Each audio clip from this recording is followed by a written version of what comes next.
ಇಂದೇ ಡೌನ್ಲೋಡ್ ಮಾಡಿ ಮತ್ತು ನಿಮ್ಮ ನೆಚ್ಚಿನ ಶೋಗಳನ್ನು ಆನಂದಿಸಿ. ಸರ್ ನೀವು? ನನ್ನ ಹೆಸರು ವೀರೇಂದ್ರ ಅಂತ. ಈ ಸೈಟ್ ಓನರ್.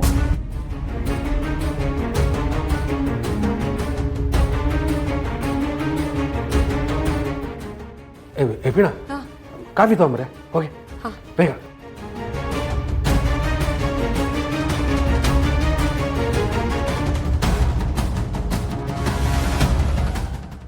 ಸರ್ ಒಂದೇ ನಿಮಿಷ, ಕಾಫಿ ಬಂದ್ಬಿಡ್ಲಿ, ಕುಡಿತಾ ಮಾತಾಡೋಣ. ಸಿದ್ದು, ನೀನೇನು ತಲೆ ಕೆಡಿಸ್ಕೊಬಿಡಕ್ಕಲ್ಲ, ನಾನೆಲ್ಲ ನೋಡ್ಕೊತೀನಿ, ನೀನು ಧೈರ್ಯವಾಗಿರು. ಬಿಡೋಣ.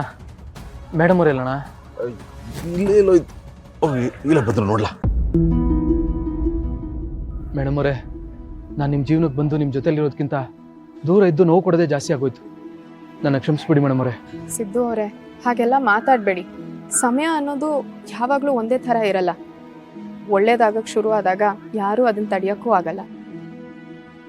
ಆದರೂ ಮೇಡಮ್ ಅವರೇ, ನೀವು ಬೇರೆ ಈಗ ಮನೇಲಿ ಒಬ್ಬರೇ ಇದ್ದೀರಾ, ನಿಮಗೇನು ತೊಂದರೆ ಇಲ್ಲ ಅಲ್ವಾ? ನನಗೆ ನಿಮ್ಮದೇ ಚಿಂತೆ ಆಗೋಗಿದೆ. ನನ್ನ ಬಗ್ಗೆ ಏನೂ ಚಿಂತೆ ಮಾಡಬೇಡಿ. ಗೊತ್ತಿರೋರೇ ಇದನ್ನೆಲ್ಲ ಮಾಡ್ತವ್ರೆ. ನಮ್ಮ ಹಿಂದೆನೇ ಇದ್ದು ನನ್ನೇ ಒಳಿಕ್ ಹಾಕ್ಸೋಕೆ ನೋಡ್ತವ್ರೆ. ಮೇಡಮ್ ಅವರೇ, ನೀವು ನನ್ನ ಬಗ್ಗೆ ಯೋಚನೆ ಮಾಡಿ ನಿಮ್ಮ ಆರೋಗ್ಯ ಹಾಳು ಮಾಡ್ಕೋಬೇಡಿ. ಅಣ್ಣ, ನೀನೇ ಮೇಡಮ್ ಅವ್ರನ್ನ ನೋಡ್ಕೋಬೇಕು, ಅವ್ರಿಗೆ ಧೈರ್ಯ ಹೇಳಬೇಕು. ನೀನೇನು ತಲೆ ಕೆಡಿಸ್ಕೊಬೇಡ, ನಾನು ನೋಡ್ಕೊತೀನಿ. ಮೊದಲು ನೀನು ಆಚೆಗೆ ಬರಬೇಕು. ನನಗೊಂದು ಸುಳಿವು ಸಿಕ್ಕದಕ್ಕಲ್ಲ, ಅವನೇನಾದರೂ ನನ್ನ ಕೈಗೆ ಸಿಕ್ಕರೆ ಎಲ್ಲ ಸತ್ಯನೂ ಆಚೆಗೆ ಬರ್ತದೆ. ಆಗ ನಿನ್ನನ್ನು ಆರಾಮಾಗಿ ನಾನು ಆಚೆ ಕರ್ಕೊಬರ್ಬೋದಕ್ಕಲ್ಲ. ನೀನೇನು ಚಿಂತೆ ಮಾಡಬೇಡ, ಆ ಕೆಲಸ ನಾನು ಮಾಡ್ತೀನಿ. ನೀನು ಧೈರ್ಯವಾಗಿರು. ಈಗ ನಡಿ. ಸರಿ ಅಣ್ಣ, ಬರ್ತೀನಿ.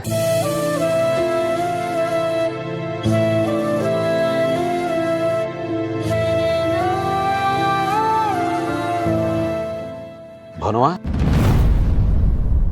ಆ ರವಿಶಂಕರನ್ ಜೊತೆ ಏನೋ ಮಾತಾಡ್ತಾ ಇದ್ರಲ್ಲವಾ? ಹೌದು ಭಾವ, ಅದು ಅವ್ರು ಸಿದ್ದು ಅವ್ರ ಮೇಲೆ ಜಿದ್ದಿಟ್ಕೊಂಡಿರೋ ಥರ ಮಾತಾಡಿದ್ರು. ಅದಕ್ಕೆ ಅವ್ರ ಮೇಲೆ ಅಷ್ಟೆಲ್ಲ ದ್ವೇಷ ಸಾಧಿಸ್ಬೇಡಿ ಅಂತ ಕೇಳ್ಕೊಳಕ್ಕೆ ಹೋಗಿದ್ದೆ. ಏನೋ ನನ್ನ ಮಾತು ಕೇಳಿಸ್ಕೊಂಡು ಕೇಸ್ ವಾಪಸ್ ತಗೋತಾರೆ ಅಂತ ಒಂದು ಸಣ್ಣ ನಂಬಿಕೆ ಇತ್ತು ಅಷ್ಟೇ. ಹೆಂಗವ ತಗೋತಾನೆ? ಎಲ್ಲ ಅವನೇ ಮಾಡಿಸ್ತಾ ಇರೋದು, ಇದೆಲ್ಲದ್ರಿಂದ ಅವನದೇ ಕೈವಾಡದೆ. ಅವ್ನು ಹೆಂಗ್ ವಾಪಸ್ ತಗೋಬಿಟ್ಟನು? ಬೇಕು ಅಂತ ಮಾತ್ರ ಮಾಡ್ತಿಲ್ಲ ಭಾವ, ಇದ್ರ ಹಿಂದೆ ಯಾವುದೋ ಕೈ ಇದೆ ಅಂತ ನನಗೆ ಅನಿಸ್ತಿದೆ. ನಮ್ಮ ಸಿದ್ದನ್ ಕಂಡ್ರೆ ಯಾರಿಗವ ಕೋಪ? ಅಷ್ಟಕ್ಕೂ ಅವ್ನು ಜೈಲಲ್ಲಿದ್ರೆ ಯಾರಿಗೇನು ಲಾಭ ಅಂತೀನಿ? ನನಗದೆಲ್ಲ ಗೊತ್ತಿಲ್ಲ ಭಾವ, ಆದರೆ ನನ್ನ ಮನಸ್ಸಿಗೆ ಹಾಗೆ ಅನ್ನಿಸ್ತಿದೆ. ನಮ್ಮ ಸಿದ್ದು ಎಲ್ಲರ ಜೊತೆಗೆ ಬಹು ವಿಶ್ವಾಸ ಪ್ರೀತಿಯಿಂದ ಇದ್ದಕ್ಕನವ. ಜನಕ್ಕೂ ಅವನು ನಂಬಿಕೆ ಸತ್ಯಕನವ. ಅವನು ಅವನಿಗೆ ಹಿಂಗೆಲ್ಲ ಆಯ್ತಾ ಅಂತಂದ್ರೆ ನಂಬಿಕೆ ಆಯ್ತಲ್ಲ ಕಣವ. ಭಾವ, ರವಿಶಂಕರ್ ಅವರು ಅವ್ರ ಮನೆಯಲ್ಲಿ ಎರಡು ಸಾವಾಯ್ತಲ್ಲ ಅನ್ನೋ ಕಾರಣಕ್ಕೆ ಇಷ್ಟೆಲ್ಲ ಮಾಡ್ತಿದ್ದಾರೆ ಅಂತ ನನಗೆ ಅನ್ನಿಸ್ತಿಲ್ಲ. ಇಷ್ಟೆಲ್ಲ ವರ್ಷಗಳಲ್ಲಿ ಅವ್ರಿಗನ್ನೆಲ್ಲ ಹೋಗಿದ್ರು, ಈಗ ಮತ್ತೆ ಯಾಕೆ ಶುರು ಮಾಡ್ಕೊಂಡಿದ್ದಾರೆ?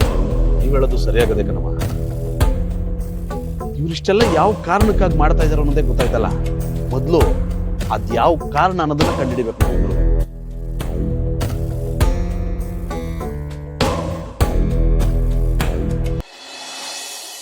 ಪೋಸ್ಟ್.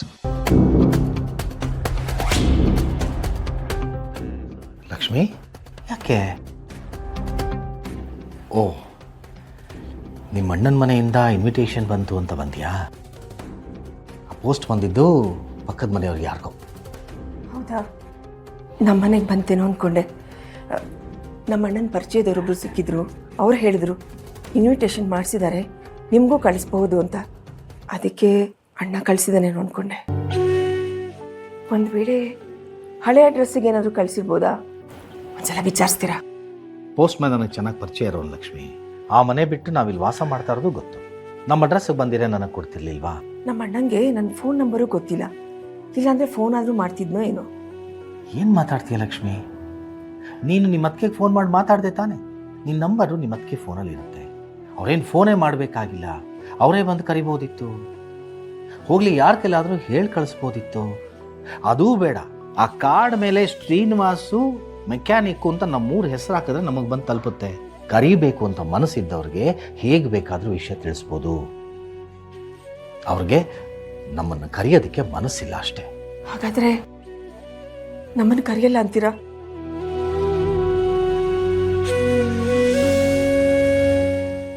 ಕೂತ್ಕೋ.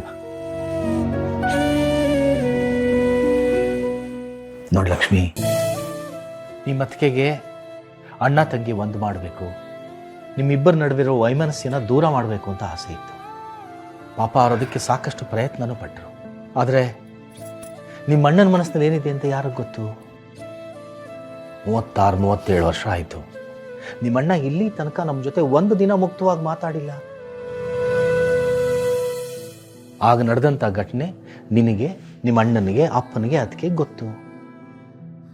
ನಮ್ಮ ನಡುವೆ ಆಗಿರೋದನ್ನ ಮಕ್ಕಳಿಗೆ, ಸೊಸೆದಿರಿಗೆ ಹೇಳಿದಾರೋ ಹೇಳಿಲ್ವೋ ಯಾರಿಗೆ ಗೊತ್ತು? ಅವ್ರ ಮನಸ್ಸಿನಲ್ಲಿ ಏನು ಗೊಂದಲ ಇದೆಯೋ? ನಿನ್ನ ಮೇಲೆ ಈಗ ಅವ್ರಿಗೆ ಪ್ರೀತಿ ಇದ್ರೂ ಇಷ್ಟು ವರ್ಷ ಇಲ್ಲದೆ ಇರೋದು ಇವಾಗ ಪ್ರೀತಿ ಎಲ್ಲಿಂದ ಬಂದು ಅಂತ ಯಾರು ಏನು ಅನ್ಕೊಳ್ತಾರೋ ಅಂತನೂ ಅವ್ರ ಮನಸ್ಸಲ್ಲಿ ಅನಿಸಿರ್ಬೋದು. ಇಷ್ಟು ವರ್ಷ ಹೇಗೋ ನಡೆದೋಯ್ತು, ಇನ್ನು ಮುಂದೆ ಹೀಗೆ ನಡೆಯುತ್ತೆ ಅಂತ ಸುಮ್ಮನೆ ಇರ್ಬೋದು. ಅದೇನೋ ಗೊತ್ತಿಲ್ಲ ರೀ. ಆದರೆ ನಾವಾಗೆ ಆಸೆ ಪಟ್ಟು ಆ ಮನೆಗೆ ಹೋಗ್ಬೇಕು ಅಂತ ನಾವ್ಯಾವತ್ತೂ ಅನ್ಕೊಂಡಿಲ್ಲ ಅಲ್ವಾ?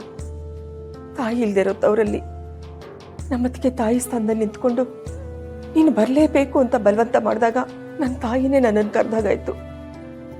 ಅದಕ್ಕೆ ಭಾಷೆ ಕೊಟ್ಟೆ. ನಿನ್ ತಾಯಿಯಾಗಿ ಕರಿತಾ ಇದ್ದೀನಿ, ಬಾ. ಅದಕ್ಕೆ ನೀನ್ ಬರ್ಬೇಕು ಲಕ್ಷ್ಮಿ, ನನಗೆ ಮಾತು ಕೊಡು. ನಿಮ್ಮನ್ನು ಬಲವಂತ ಮಾಡಿ ಒಪ್ಸಿದ್ರು. ನಾವಷ್ಟು ಖುಷಿಯಾಗಿ ಅಲ್ಲಿ ಹೋದ್ರೆ ಅಲ್ಲಿ ನಡೆದಿದ್ದೆ ಬೇರೆ. ಯಾಕೋ ರೀ, ಪದೇ ಪದೇ ನಮ್ಮ ಹಣೆ ಬರಹ ಸರಿ ಇಲ್ಲ ಅನ್ನೋದು ಸಾಬೀತಾಗ್ತಾ ಇದೆ. ಇಷ್ಟೊಂದು ಹತಾಶಲಾಗ್ಬೇಡ ಲಕ್ಷ್ಮಿ. ನೀನು ನಿಮ್ಮಣ್ಣ ಸೇರೋದಕ್ಕೆ ಇನ್ನೂ ಕಾಲ ಕೂಡ್ ಬಂದಿಲ್ವೋ ಏನೋ? ಅಥವಾ ನಾವು ಅವ್ರಿಗೆ ಮಾತು ಕೊಟ್ಟು ಬಂದ ಹಾಗೆ ಮನೆ ಕಟ್ಟಿ ಗೃಹ ಪ್ರವೇಶಕ್ಕೆ ಕರಿಬೇಕು ಅಂತ ಭಗವಂತ ಆಡ್ತಾರೋ ಆಟನೂ ಇರ್ಬೋದು. ಅದು ಹಾಗಿರ್ಲಿ ರೀ, ನನ್ನ ಮನ್ಸಿಗೆ ನೋವಾಗ್ತಾ ಇರೋದೇನು ಅಂದರೆ ಅಂತ್ಯಕ್ರಿಯೆಯಲ್ಲಿ ಕೊನೆವರೆಗೂ ಭಾಗವಹಿಸಿ ಅವ್ರನ್ನ ಕಳ್ಸ್ಕೊಡಕ್ಕಾಗ್ಲಿಲ್ಲ. ಈಗಲಾದರೂ ತಿಥಿ ಕರೀತಾರೇನೋ, ನಮ್ಮ ಕೃತಜ್ಞತೆನ ಸಲ್ಲಿಸೋಣ ಅಂದರೆ ಅದು ಸಾಧ್ಯ ಆಗ್ತಾ ಇಲ್ಲ. ಅದು ಅಲ್ಲದೆ ತವ್ರ ಮನೆ ಮಗನಿಗೆ ಇಂಥ ಸಮಯದಲ್ಲಿ ನಾನು ಹೆಣ್ಮಗಳಾಗಿ ಬಟ್ಟೆನೂ ಕೊಡಬೇಕು ರೀ. ಅದು ಸಾಧ್ಯ ಆಗಲ್ಲ ಅಂತ ಕಾಣುತ್ತೆ. ನೋಡು, ಕಾರ್ಯಕ್ಕಿನ್ನೂ 2-3 ದಿನ ಟೈಮ್ ಇದೆ. ಅವ್ರು ನಮಗೆ ಕಾರ್ಡ್ ಕಳಿಸ್ಬೋದು, ಇಲ್ಲ ಯಾರ ಕೈಲಾದ್ರೂ ವಿಷಯನಾರು ತಿಳಿಸ್ಬೋದು. ಬೇಜಾರು ಮಾಡ್ಕೋಬೇಡ, ಏನೋ ಒಂದು ಯೋಚನೆ ಮಾಡೋಣ.